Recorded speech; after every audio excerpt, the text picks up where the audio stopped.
Bismillahirrahmanirrahim. Assalamualaikum warahmatullahi wabarakatuh. Subhanallah adada khalqihi wa ridha nafsihi wa zinata arshihi wa midada kalimatihi. Allahumma salli wa sallim ala sayyidina Muhammad wa ala alihi wa sahbihi adada hasanati sayyidina Muhammad. Rabbi israh li sadri wa yassir li amri wahlul 'uqdatam min lisani yafqahu qawli. Subhanaka la ilma lana illa ma 'allamtana innaka antal alimul hakim. Allahumma faqihna fid din wa 'allimna ta'wil wahdina ila siratil mustaqim siratal ladzina an'amta 'alaihim minan nabiyyin was-siddiqin wasyuhada'i was-shalihin walhamdulillahi rabbil. Sehat-sehat semuanya. Alhamdulillah, walaupun hujan deras, mudah-mudahan menjadi keberkahan buat kita semua. Amin ya rabbal alamin. Mangga kita lanjutkan kembali, dibuka kitab hadisnya di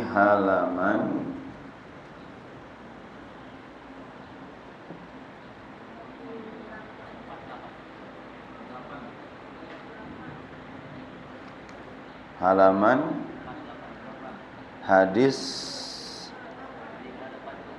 388 ya. 3888 kan? Halaman 48 hadis 388. Bismillahirrahmanirrahim. Qala al-musannif rahimahullahu wallahu a'lam bimuradihi aw kama qala Rasulullah sallallahu alaihi wa alihi wasallam. Bersabda baginda Nabi kita Muhammad sallallahu alaihi wa alihi wasallam, ala unabbiukum, kata Nabi, maukah kalian aku berikan penjelasan bi afdala, sesuatu yang afdol, min darajatis salat, min darajatis siyam, yang jika amalan ini diamalkan derajatnya lebih tinggi dan lebih hebat dibandingkan dengan puasa, wassalat, bahkan derajatnya lebih tinggi daripada salat. Wassadaqah, juga pahalanya lebih tinggi daripada sedekah. Sahabat bertanya, ya Rasulullah, wahai Rasulullah sallallahu alaihi wa alihi wasallam, qalu bala, betul ya Rasulullah, kami mau, kami pengen. Amalan apa sih yang bisa menandingi derajat daripada salat, puasa, sedekah? Kata Nabi, qala islahu dzatil baini, yaitu mendamaikan seseorang yang dzatil bain. Dzatil bain itu artinya orang yang memiliki ketidaknyamanan hati, ya, ketidaknyamanan hati, entah itu bengkok hati, entah itu benci, entah itu geleh, entah itu bermusuhan, pokoknya sifat hati yang gak nyaman lah terhadap seseorang ataupun terhadap satu komunitas atau perkumpulan. Fa inna, karena sesungguhnya fasada dzatal baini, orang yang memiliki hati yang rusak, pikiran yang rusak, jiwa yang rusak, Masya Allah ya, hiya al-haliqah, kata Nabi, itu bagaikan pisau cukur. Nah, lihat, bagaikan pisau cukur. Yang pisau cukur ini bukan cuman rambut dan bulu yang dikurut, termasuk jerawat kernumbuh disikat coba. Itu pisau cukur. Ya artinya udah nggak mandang-mandang lagi. Kalau orang punya bengkok hati udah nggak mandang guru. Kalau orang udah kesel hati udah nggak mandang orang tua. Makanya kalau ada kejadian orang tua dihajar oleh anak, tuh orang yang seperti itu zatal bain, punya masalah di hatinya. Maka ketika orang meluruskan, ketika orang mendidik, ketika orang mengajar, membimbing orang yang punya penyakit seperti itu pahalanya lebih dahsyat dibandingkan dengan sholat, dengan puasa, dengan sedekah. Tuh coba. Makanya beruntung banget kalau ada teteh-teteh, akang-akang, bunda, ibu, bapak yang setiap ketemu dengan teman yang masih benci kepada guru, benci kepada pengajian, benci kepada sholawatan, benci kepada komunitas-komunitas yang di situ ada kebaikan. Coba dirangkul dia, dibimbing dia, diajarkan dia, dikasih tahu dia, pahalanya lebih hebat dibandingkan dengan kita sholat, sujud, puasa, dan sedekah.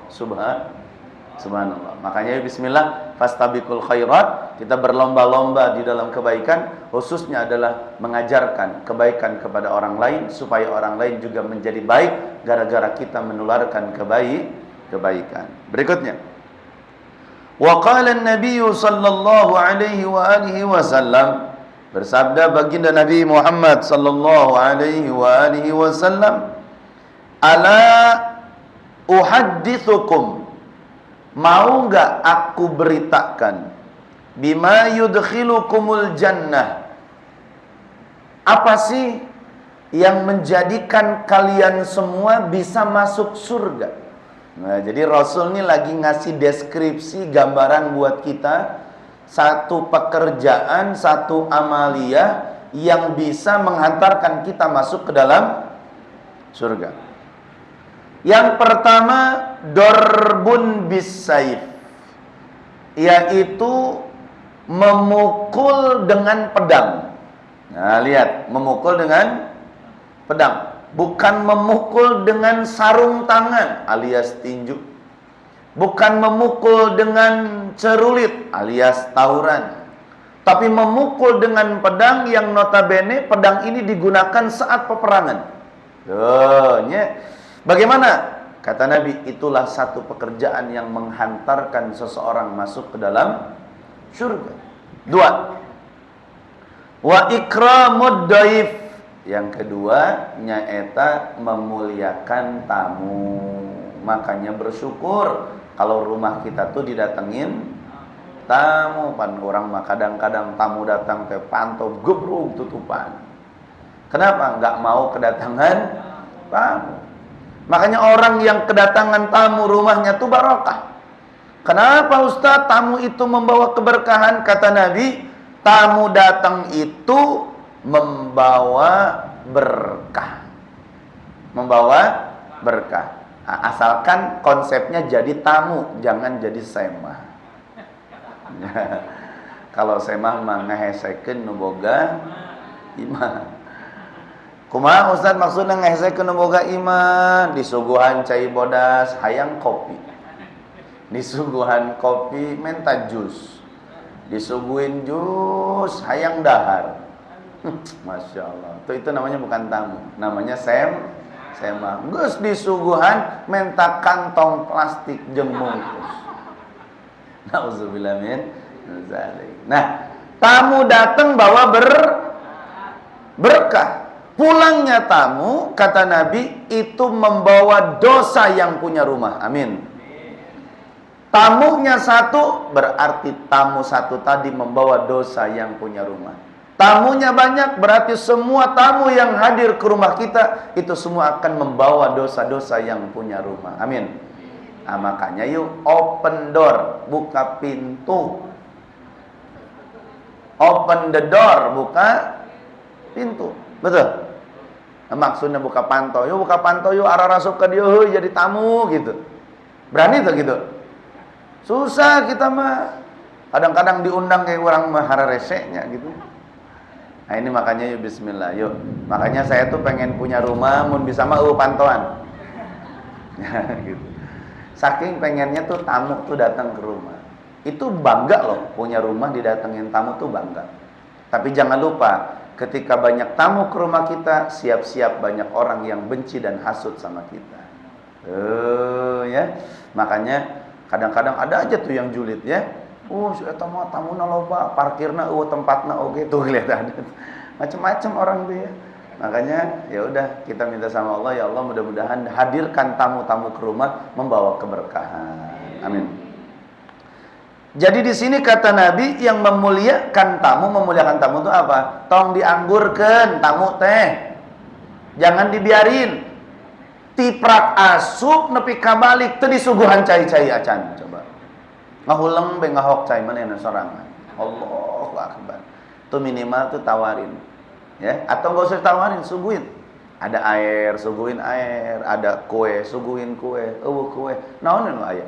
Itu artinya apa? Ikram. Sampai Rasul menggadaikan baju besinya hanya untuk memuliakan tamu. Masya Allah la quwata illa billah. Ya terus, Ustaz, aya tamu ngandek kolektor, tong dibuka eta mah. Terus, yang ketiga, wahtimam, selalu memperhatikan, selalu care, selalu perhatian bimawaqitis sholat, tentang urusan waktu sholat. Tuh. Ustadz, emang orang yang sholat di akhir waktu nggak masuk surga? Kalau konsep pertanyaannya yang akhir waktu nggak masuk surga, salah. Semua umat Islam masuk surga, kan begitu konsepnya. Semua orang Islam pasti masuk surga. Semua orang yang sholat sah, betul? Mau sholatnya di awal waktu, mau di tengah waktu, mau di akhir waktu. Bahkan waktunya udah habis pun tetap sah sholatnya. Masalah contoh, akang ibu sholat johor jam 5. Saya tanya, sholat johornya sah nggak? Sah, asalkan niatnya sesuai, yaitu qodoan, bukan lagi adaan. Pertanyaannya, masuk surgakah dia dengan sholatnya? Iya. Tapi jangan lupa ketika dia melalaikan sholatnya, itu ada konsekuensi dalam hidupnya. Begitu juga ketika kita dalam bekerja. Kalau teteh akan masuk kantor, masuk pekerjaan, misalkan shift 1 dari jam berapa? 7:30. Ternyata masuknya jam 8, masih diterima nggak sama kantor? Masih. Ya kan? Masih diterima tuh. Jam 9 masih. Bahkan kata direkturnya, better late than never. Lebih baik kamu terlambat daripada tidak sama sekali. Kan begitu? Nah pertanyaannya, apakah itu direktur akan membiarkan kita dalam terus-menerus keterlambatan? Tidak. Pasti dia akan menghitung dan mengukur. Nah ini orang dedikasinya kurang. Loyalitas dalam pekerjaannya asal-asalan. Tepat waktunya perlu dipertanyakan. Baik, gajinya potong. Betul? Besok-besok keluar SP1, peringatan 1. Besok-besok SK keluar di DO dan dikeluarkan dari pekerjaan. Lantas bagaimana di hadapan Allah? Terkadang kita selalu luluh saat disuruh oleh makhluk, tapi kita mengeluh saat disuruh oleh Allah. Begitu respeknya kita kepada manusia, tapi kita tidak begitu respek kepada Allah sang pencipta. Betul? Ayo coba, disuruh atasan mah jam 5 ke datang. Tapi dipanggil sama Allah, hayya 'alas shalah. Apa yang kita lakuin? Kodong dah, can komat ieu. Giliran mau sholat Jumat, kalau belum komat belum masuk, tapi giliran disuruh atasan sebelum waktunya kita udah nyampe. Innalillahi wa inna. Maka sejauh apa loyalitas kita dengan Allah dibandingkan loyalitas kita dengan manusia? Di sini kata Rasul, pengen masuk surga, kuncinya yang ketiga adalah ihtimam bimawaqitis salat. Perhatikan, care, perhatian terhadap waktu-waktu salat. Cuman apa cumannya? Kadang kekhawatiran kita tentang urusan dunia, akhirnya kita berani bermaksiat sama Allah. Betul? Kita lagi kerja, Allahu Akbar, Allahu Akbar. Beranikah kita meninggalkan pekerjaan? Tidak. Kita abaikan sholat tepat waktu. Kita biarkan Allah walaupun sudah memanggil kita. Kenapa? Karena khawatir kalau kita tinggalkan pekerjaan tadi, loyalitas kita dianggap sudah mulai berkurang kepada atasan. Inna lillahi wa inna ilaihi raji'un. Assalamualaikum. Cek teteh jeung akang teh aing banget. Kita banget, ya memang begitu faktanya. Nah ini bimawaqitil salat. Bagaimana kita perhatian terhadap waktu salat. Terus. Kemudian yang keberapa? 4. Wa isbagut tahur fil lailatil qarrah. Yaitu menyempurnakan bersuci saat malam yang sangat dingin.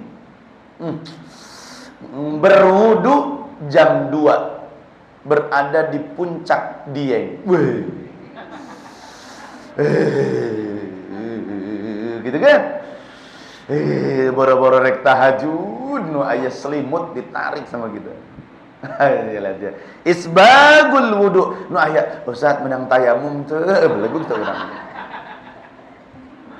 Padahal air banyak. Allahu Akbar. Nah, ini kata Nabi kuncinya pengen masuk surga isbag. Isbag itu artinya sempurnakan. Sempurnakan wudunya yang tadinya cuma 1 usapan dan 1 basuhan, sekarang dicuci dengan 3 kali. Yang tadinya cuma asal nempel, sekarang mah digecek. Kan Masya Allah ya, kalau lagi dingin ya Allah. Saya waktu ke Turki kemarin, itu dinginnya saat menyentuh air, setelah dilihat di HP, ternyata minus 11 derajat. Minus 11, pantesan dinginnya Masya Allah. La quwata illa billah. Tapi bagaimana caranya? Kita tetap sholat. Maka kata Nabi, li ila fi Quraisyin ila fihim rihratas syita iwas saif. Berangkatlah kepada Allah baik dalam keadaan kemarau ataupun dalam keadaan musim hujan. Tuh, dalam keadaan senang ataupun dalam keadaan payah. Pan urang mah kalau kersemangat, kalau lagi sehat teu salat, giliran lagi sakit teu salat sarua wakene. Masya Allah. La quwata illa billah. Ya mudah-mudahan Allah berikan kekuatan buat kita untuk menyempurnakan wudu. Yang berikutnya adalah it'amut ta'am ala hubbih. Nah, ini yang sulit-sulit nih. Memberikan makan saat makanan itu makanan yang kita sukai. Urang teh keur ngeunah ye ngadahar nasi goreng gila. Nasi goreng gila. Kenapa disebut nasi goreng gila? Ya, karena yang makannya gila. Nasi goreng gila, lagi enak-enaknya tiba-tiba ada orang, ayam meureun, bagi dong, mau atuh. Nah, kata Nabi, salah satu yang menjadikan kita bisa masuk surga, memberikan makanan yang makanan ini adalah sesuatu yang kita sukai. Kan kadang-kadang orang masuk nikeun teh nu sesa. Betul? Bekas. Baju bekas. Celana bekas. Maka kata Allah dalam Al-Qur'an, lan tanalul birra hatta tunfiqu mimma tuhibbun. Belum disebut sebuah kebaikan sempurna sebelum dia memberikan sesuatu apa yang ia cintai. Masya Allah. Kalau kita ngasih sesuatu yang kita cintai, sulit memang. Saya pakai cincin. Pakai cincin nih, bagus cincinnya. Masya Allah. Ada teman saya Ustaz. Sam, jong aing atuh. Wah, ngunawa si aing nang hese situ. Tuh, sulit kan? Sulit. Kalau betul-betul bisa mengamalkan hadis ini, ketika ada orang mengatakan mau dengan apa yang kita cintai, buka. Keur ente. Tuh. Susah nggak?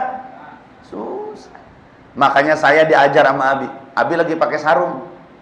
Guru saya Abi pakai sarung BHS, bagus banget. Saya bilang begini, Bi, naon? Kata sarung alus amat, dibikeun ku aing ayeuna keneh, cak Abi. Dibuka sama Abi. Ulah atuh Bi, Abi sataranjang. Makanya mikir sih ulah ngomong suka ka aing. Kenapa? Karena Abi itu kalau ada orang ngomong suka pasti dikasihin. Tuh, bisa nggak kayak gitu? Ustaz, Abdi gaduh istri. Terus ada teman saya bilang, Ustaz, istrinya cantik banget. Tuh, jangan. Terus sama kita, oh ya cokot. Nah, nggak begitu konsepnya ya. Nah, jamaah yang dimuliakan Allah. Ini kata Nabi, makanan yang kita makan yang itu sangat kita sukai. Boya jangankan sama orang, kadang kalau kita lagi enak makan, anak minta kita diberek orang. Betul? Anak minta nih, oh nggak tahu diri, mama lagi enak-enaknya diambil sama kamu tuh. Coba, Masya Allah, la quwwata illa billah. Baik, terus yang berikutnya, wa qala an-nabiy sallallahu alaihi wa alihi wasallam, ala maukah kalian, birukum, aku berikan berita, bi aisaril ibadah, supaya kalian gampang melakukan ibadah. Kenapa sih saya tuh kalau mau ibadah berat, mau sholat tuh berat, ya kan? Mau baca Quran tuh kayaknya tuh berat banget. Terus kayak mau sholat sunat tuh kayaknya tuh wegah gitu, sanggeuk, mau puasa gitu dengan batal yang batal. Ya kan? Jujur loh, kita tuh keadaannya begitu. Mau tahajud berat, mau baca Quran berat, mau wiridan, apalagi wiridan 1000 2000 jam jauhan. Berat kita tuh karena memang berat, selalu berat dengan hal-hal ibadah. Nah, Rasul sangat tahu keadaan kita. Kata Nabi bagaimana? Aku kasih tahu resepnya supaya kamu lebih mudah dalam beribadah. Yang pertama, wa ahwaniha 'alal badani, ya, dan sangat mengeringankan kepada badan. Jadi amalan ini ringan buat badan kita. Walaupun badan kita gemuk, tapi ringan aja dalam ibadah. Walaupun badan kita tidak kurus, tapi gesit dalam ibadah. Lah, Abu Yazid Alwi Al-Maliki itu badannya 190 kilo. Bahkan sampai 200. Yang ada di kota Mekah, almarhum Abu Yazid Al-Maliki. Badannya itu 200 kilo. Tapi tahajudnya nggak pernah berhenti. Masya Allah. Makannya suka. Tapi baca Qurannya nggak pernah ketinggalan. Sholawatnya setiap hari berjumpa dengan Nabi. Baca kitabnya, baca Qurannya, mengarang kitabnya, Masya Allah. Urang mah geus kuru, tulang taleng, balang sakurang dahareun tara ibadah. Coba. Geus mah begang, tinggal tulang jeung hitu tahajud tara. Innalillahi wa inna ilaihi raji'un. Ini yang badannya gede. Lah Abi itu guru kita, badannya gede. Naik ke Godog Suci tuh jalan kaki. Kita mah manja banget, Masya Allah. Berat bujur jeung berat birit. Maksud berat bujur itu naon? Lamun geus dahar teh geus menghudang we ngecicing, ngejubleg. Allah. Maka orang tua dulu ngajarin kalau udah makan bangun, cuci piring. Supaya apa? Supaya tetap tangginas. Supaya tetap kita dinamis. Jangan statis, cicing jika gatel. What's the meaning gatel? Tahu gatel nggak? Rajanya semut. Raja semut tuh diem aja. Semut-semut kecil yang bekerja cari makanan, dia diem, itu namanya gatel. Nah makanya, walaupun postur kita besar, walaupun kita gemuk, tapi kalau ada syarat ini dalam hidup kita, kata Nabi, maka kita akan dientengkan dalam ibadah. Insya. Apa yang pertama? Yang pertama kata Nabi, as-sumti, yaitu perbanyak diam. Perbanyak. Ustadz, kok agak sedikit kontradiksi. Tadi kata Ustadz katanya jangan banyak diam. Kudu dinamis kok. Sekarang kata Nabi asumti, diam di sini bukan diam badannya, tapi diam mulutnya. Allahu Akbar. Jangan sering membicarakan orang lain, jangan sering menggibah orang lain, karena gibah dan membicarakan orang lain itu justru menjadi pemberat dan membuat sulit ibadah kita kepada Allah. Maka kata seorang ulama di dalam kitab disebutkan, yang menjadikan kita sulit bangun tidur bukan makanan. Yang menjadikan kita sulit bangun malam untuk sholat daripada tahajud bukan karena kita tidurnya terlalu malam, tetapi karena dosa yang menjadikan beban sehingga kita tidak bisa bangun malam. Yang menjadikan kita tidak bisa sholat tepat waktu bukan karena ketika kita tidak mampu, tetapi karena dosa yang membersamai hidup kita yang membuat malas kita untuk sholat tepat waktu. Bukan Qur'annya yang gak mau dibaca, tapi karena dosa yang menjadi border antara kita dengan Al-Quran. Ini maka kata Nabi as-sumti, apa? Diam. Jangan terlalu banyak ngomenin orang lain. Makanya kalau saya baca dalam satu kitab ini, innal ghibata asyaddu minaz zina.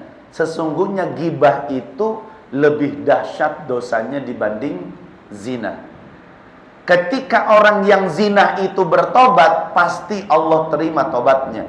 Tapi saat orang yang gibah bertobat, Allah belum terima tobatnya sebelum dia meminta maaf kepada yang ia gibahi. Nauzubillah min zalim. Yuk terus, yang terakhir. Apa kata Nabi? Wa husnil khuluq. Yang menjadikan ringan kita dalam ibadah adalah perbagus akhlak kita. Allah, ternyata ngebagusin akhlak itu meringankan kita buat ibadah.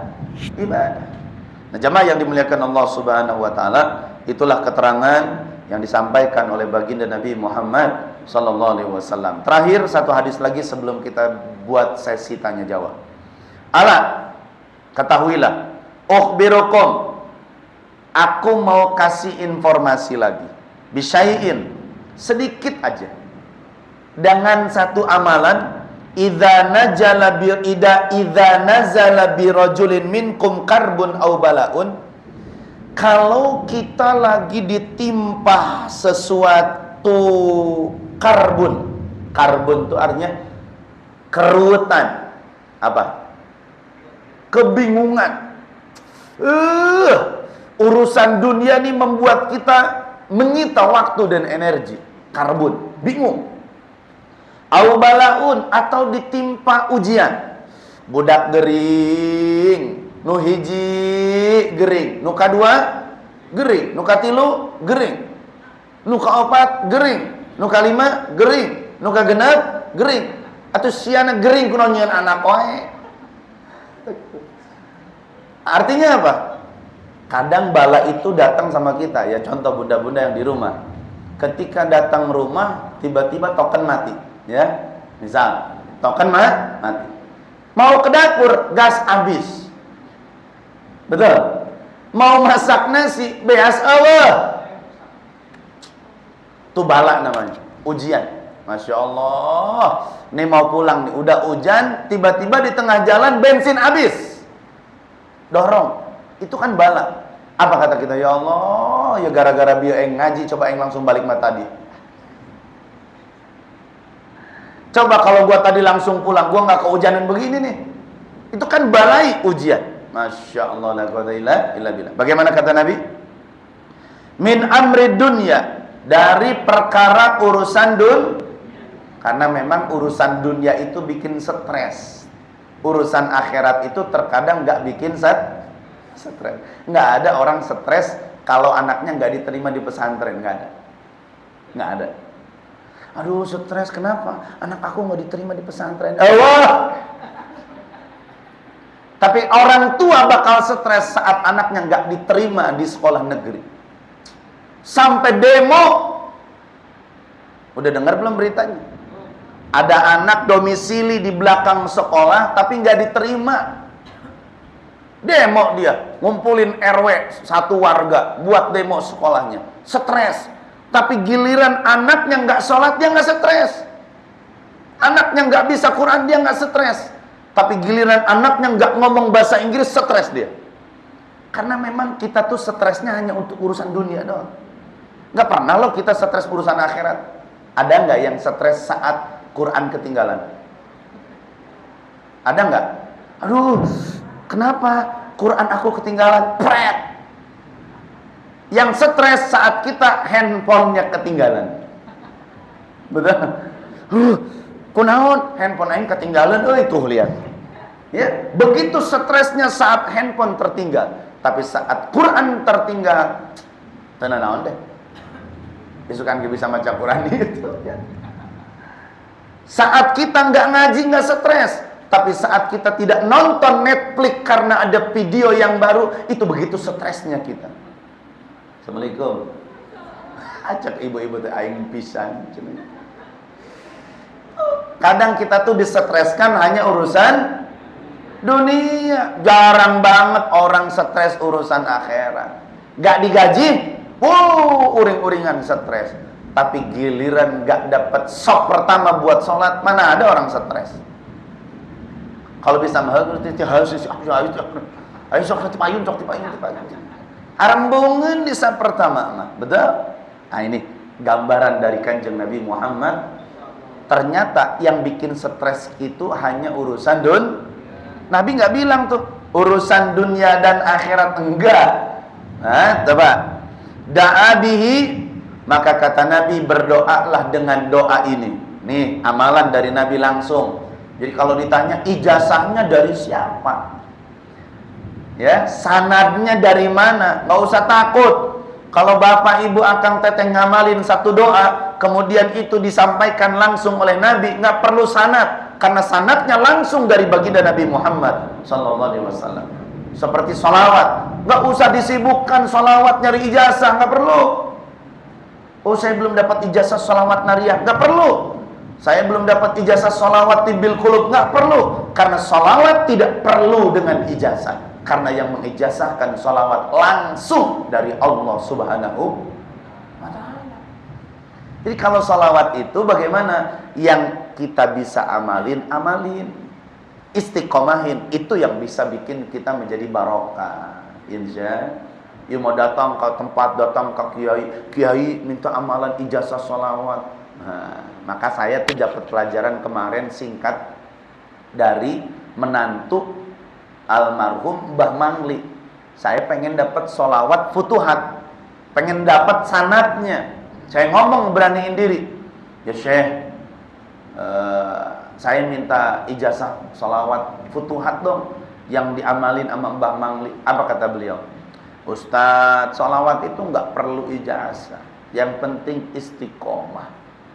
Yang penting nggak perlu ijazah, yang penting istiqomah. Oh benar. Ternyata nyambung. Para ulama, para syekh, para habaib nggak mau tuh kalau dimintain ijazah sholawat. Kalaupun ada nominal, baca 41 kali, 100 kali, itu mah ibaratnya kayak dokter.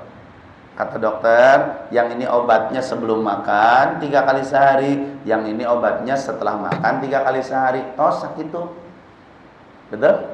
Nah, jamaah yang dimuliakan Allah, maka di sini kata Nabi, apa doanya? Yaitu doa Zinnun.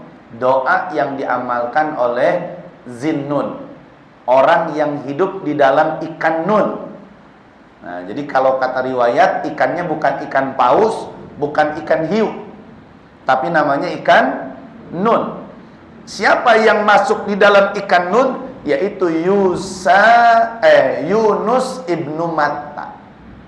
Yunus ibnu Matta. Jadi Nabi Yunus itulah orang yang hidup di dalam ikan nun. Dalam satu riwayat arba'ina yauman, 40 hari.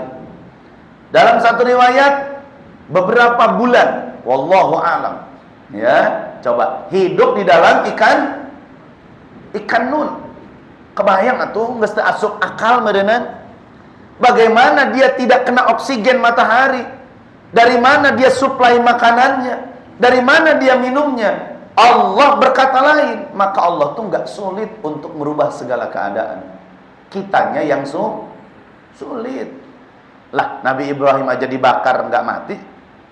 Lah, Nabi Isa aja lahir dari Siti Maryam tanpa suami. Betul? Nabi Musa aja lautan dibelah dua. Betul? Nabi Soleh aja berdoa unta keluar dari balik bukit. Nabi Isa aja berdoa burung yang sudah dicincang bisa nyatu lagi. Kenapa? Allah punya kuasa.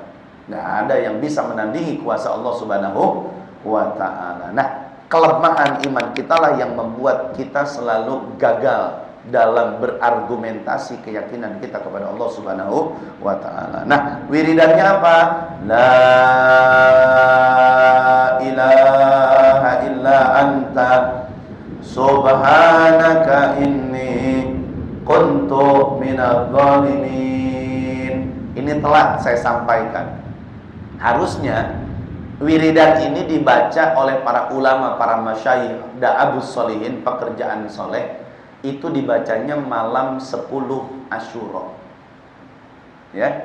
Nah, jadi next nih, buat tahun depan udah punya simpanan amalan. Dibacanya kapan? Setiap malam tanggal 10 Asyura. Kapan tuh? Kemarin. Pasti nggak baca, karena belum tahu. Dibacanya berapa kali Ustaz? 450 kali di malam hari.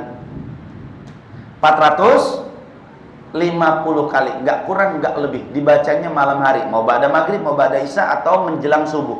Yang penting dibaca setiap malam bulan Asyura 450 kali. Apa reward yang Allah jaminkan? Kalau ada orang bekerja, bekerjanya ditambah barokah. Yang cari ilmu, ilmunya ditambahkan keberkahan. Yang punya bisnis, bisnisnya dilancarkan. Yang punya niat hajat dikabulkan. Yang punya dosa diampunkan. Dan insya Allah semuanya diberikan kebaikan. Dibacanya kapan? Setiap malam tanggal 10 Asyura. Kemarin malam apa tuh? Malam Senin. Malam Ahad. Malam Ahad, malam tanggal 10 Asyura. Disitulah tanggal 10 Asyura Nabi Musa dibebaskan dari kepungan Fir'aun. Disitulah tanggal 10 Asyura Nabi Ibrahim dibebaskan dari panasnya api yang sedang berkobar. Disitulah Nabi Nuh alaihi salam diselamatkan dari banjir sealam dunia.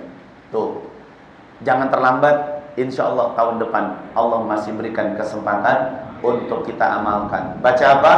La ilaha illa anta subhanaka inni kuntu minadh. 450 kali saya sudah uji dan sudah amalkan, hanya menghabiskan waktu 15 menit saja. Subhan, berapa menit? 15 menit. La ilaha illa anta subhanaka inni kuntu minadh dhalimin. La ilaha illa anta subhanaka inni kuntu minadh dhalimin. La ilaha illa anta subhanaka inni kuntu minadh dhalimin. Insyaallah. Amin ya rabbal alamin. Wallahu a'lam. Baik. Kita buka termin tanya jawab walaupun waktunya singkat. Sekarang sudah jam 17.43, maghrib 17.52. Kurang lebih ada 10 menit, mau enggak? Ya mudah-mudahan tidak ada yang bertanya, maka pengajian ini kita akhiri saja.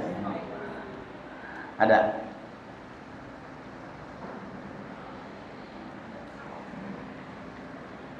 Bingung ya, nanya naon cenah. Oh, ada tuh, baik. Assalamualaikum warahmatullahi wabarakatuh. Waalaikumsalam warahmatullahi wabarakatuh. Tadi dikatakan ya Pak ya, mendamaikan hati yang berselisih apa ya? Menyatukan hati yang di antara berselisih. Tapi misalkan mereka itu zalim begitu Pak pada kita, gimana? Mereka, konteks mereka itu siapa? Ya antara itu kan kita mendamaikan kan, tapi ada dua orang ya. Gini, Dzatil Bain ini tidak konteksnya dua orang yang berselisih, tapi bisa bersifat individualistis. Individual itu artinya walaupun hanya satu orang tapi dia hatinya bermasalah gitu. Apalagi kalau dia berdua sedang bermusuhan, itu lebih baik lagi gitu. Nah, jadi bagaimana kalau misalkan pertanyaan ini yang kita mau luruskan, yang mau kita bimbing, yang mau kita ajarin, ini orangnya adalah orang zalim, begitu kan? Nah, sebetulnya orang yang zalim itu sudah pernah dibahas. Orang yang menolong itu, yang ditolong bukan cuman yang terzolimi, tapi menolong orang yang zalim, kan gitu. Unsur akhaka zaliman au madluman, kan kata Nabi begitu. Tolonglah orang yang terzolimi dan yang menzolimi. Lah, pertanyaannya, kenapa yang menzolim kita tolong? Karena kezolimannya supaya dihentikan. Kalau kita tidak tolong dengan kezolimannya, maka dia terus akan menjadi benalu dan akan terus berbuat kezolimannya. Maka saat kita tidak memberikan uang kepada bencong, itu juga kebaikan. Saat bencong ngamen, terus kita nggak ngasih uang receh, dengan alasan bahwa saya ketika ngasih uang receh kepada bencong justru akan menjadikan parah kebencongannya, maka itu juga kebaikan. Tuh, subhanallah. Tapi ketika kita memberikan bencong dalam keadaan uang yang kita miliki, tar dulu, belum tentu ini jadi dosa. Siapa tahu saat dia memberi, dia berdoa, ya Allah, mudah-mudahan sedekah yang aku berikan ini hati bencong, kemudian bencongnya berubah menjadi orang yang normal. Sulit kan? Maka kita nggak usah banyak ngoreksiin orang, kita nggak tahu hati orang. Betul? Siapa tahu yang belum pakai jilbab hatinya menangis pengen pakai jilbab. Siapa tahu orang yang belum ngaji hatinya menjerit pengen hadir ke pengajian. Cuman apa daya? Betul? Nah, disitulah kita bersih hati. Bagaimana orang tadi zalim? Ya udah tolong, kalau bisa Maya begini. Jangan biarkan dia larut dengan kezolimannya. Begitu. Insya Allah. Baik, Bunda. Baik, ada lagi? Oh ya, boleh. Tadi menyempurnakan bersuci ya. Baik, isbagul wudu. Sunahkan juga kan kalau saat tidur kita berwudu. Baik. Tapi kalau udah rumah tangga misalkan Pasti bersentuhan dengan suami dan sebagainya. itu batal apa? Ya. Jadi kalau ibu mau tidur sama suami, jangan idealis, ya. Idealis. Bapak di ditu, mama di dia. Kunaon kitu mama embung dipeluk ku bapak, mama boga wudu. Ku sabab mama hayang ngimpi jeung Kanjeng Rasul. Salah, konsepnya nggak begitu. Ketika kita tidur dengan pasangan, maka hal yang sunat itu udah bukan lagi jadi boya, jangankan wudu, ada suami ibu baca Quran wajib berhenti. Ini tugas rumah tangga nih, kadang-kadang istri hayu tadarus. Salaki dianggurkan. Quran sudah bukan lagi jadi kewajiban seorang istri saat suami ada di hadapan kita. Tutup Qurannya, papa mau minum apa? Papa mau dipijitin? Bapak mau dikerokin? Atau mau disuntrungin? Ini kadang-kadang banyak istri sok soleha puasa padahal suaminya belum kasih izin. Puasa padahal suaminya nggak dibangunin untuk sahur. Batal semua ibadahnya. Kenapa? Karena surga istri bukan ada di ibadah, tapi surga istri ada di nurut kepada suami. Insya. Buat apa seorang istri rajin puasana tapi tenurut sama suami? Nggak akan masuk surga. Kan kata Nabi, idza shallatil mar'atu khamsaha wa hafizat farjaha, kemudian wa ata'at jauzaha, kemudian wa shamat syahraha, dakhalal jannata bi ayyi syai'in sya'at. Kalau ada seorang istri rajin sholat 5 waktu, lihat, nggak nyebutin sholat sunat, kemudian rajin puasa, kemudian rajin menjaga kemaluannya dan harga dirinya, yang terakhir nurut sama suaminya, cukup menghantarkan dia masuk ke dalam surganya Allah Subhanahu wa ta'ala. Nah, makanya para istri nitip, jadi wudu itu batalin aja kalau udah sama suami. Iya makarak disentuh, wah bapak mama nggak ngalah wudu jadi batal. Gak kasih bapak mah ngalah wudu deui. Colek di kusalaki, apaan sih Pak? Mama kan udah wudu. Hati-hati. batalin wudunya. Insya Allah. Paham tuh? Baik. Ada lagi satu lagi mungkin 2 menit lagi sebelum kita akhiri. Assalamualaikum warahmatullahi wabarakatuh. Waalaikumsalam warahmatullahi wabarakatuh. Saya mau bertanya yang tadi tentang tamu. Itu kan kalau tamu kita nggak diundang ya datang. Tapi kalau misalnya kalau tamunya diundang terus si tamu itu nggak datang, itu hukumnya dosa apa gimana? Iya bagus ya. Salah satu amaliyah Nabi yang selalu Nabi menjadikan prioritas adalah saat diundang Nabi datang. Saat diundang itu datang. Pertanyaannya bagaimana kalau ada orang diundang tapi nggak datang?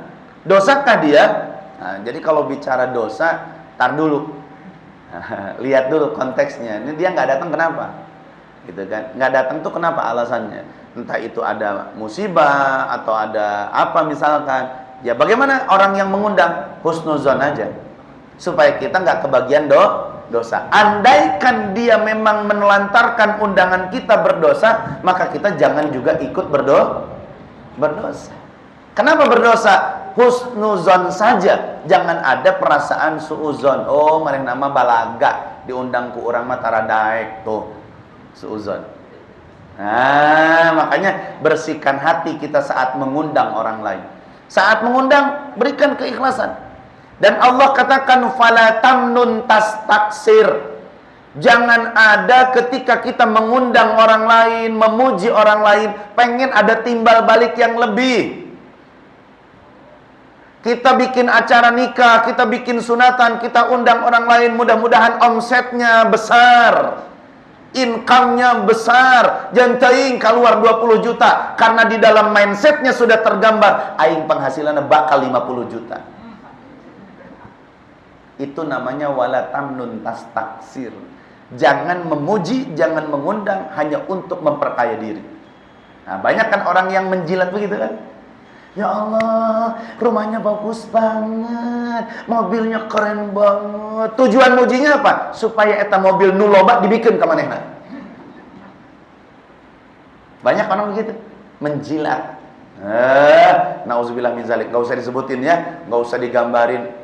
Akang teteh udah pada tahu ya siapa orang-orang yang menjilat di kehidupan kita semua. Nauzubillah min zalik. Mudah-mudahan manfaat dan barokah, selamat sukses barokah, mudah-mudahan kita semua istiqomah. Angkat tangannya kita berdoa. Bismillahirrahmanirrahim. Allahumma salli wa sallim ala sayyidina Muhammad wa ala alihi wa sahbihi adada hasanati sayyidina Muhammad. Allahumma rabbana taqabbal minna innaka antas samiul alim wa tub alaina innaka antat tawwabur rahim. Allahumma ighfir li ummati sayyidina Muhammad. Allahumma arham ummata sayyidina Muhammad. Allahumma aslih ummata sayyidina Muhammad. Allahumma farrij an ummati sayyidina Muhammad bi rahmatika ya arhamar rahimin. Sallallahu ala sayyidina Muhammad walhamdulillahi rabbil alamin. Subhanakallahumma bihamdika asyhadu an la ilaha illa anta astaghfiruka wa atubu ilaik. Hadanallahu wa iyyakum ajma'in. Assalamualaikum warahmatullahi wabarakatuh.